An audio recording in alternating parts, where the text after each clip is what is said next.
Quand on parle management, on pense généralement à la gestion des entreprises, aux stratégies industrielles, au bilan, au RH, à des travaux de spécialistes.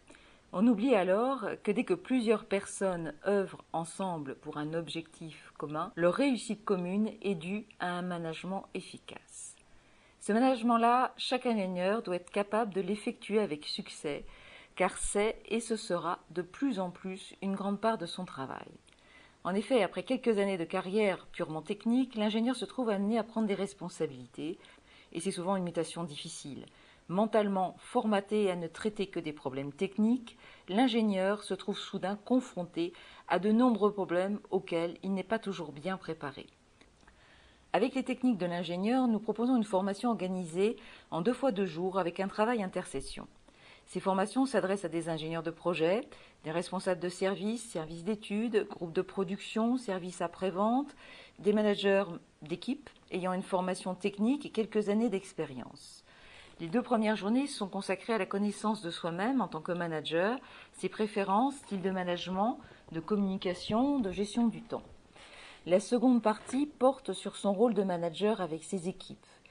L'entretien, la définition du cadre de fonctionnement, le recadrage, la mise en place d'outils, le dosage et calibrage des objectifs, les différents styles de management, la régulation, la motivation.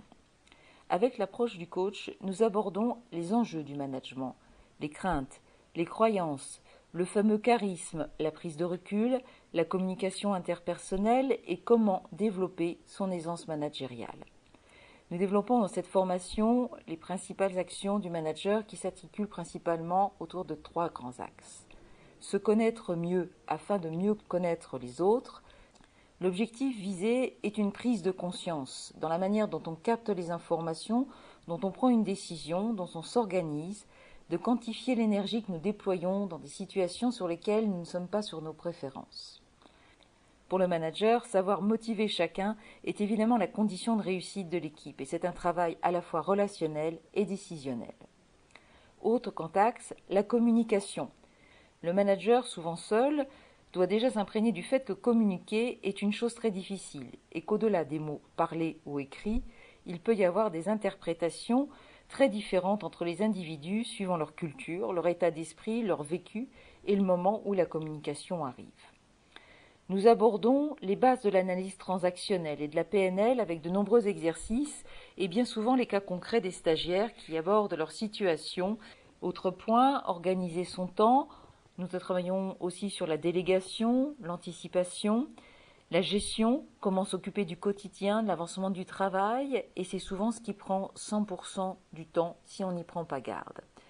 Le manager doit être aussi celui qui organise, il doit sortir le nez du guidon pour analyser la situation avec une certaine hauteur de vue.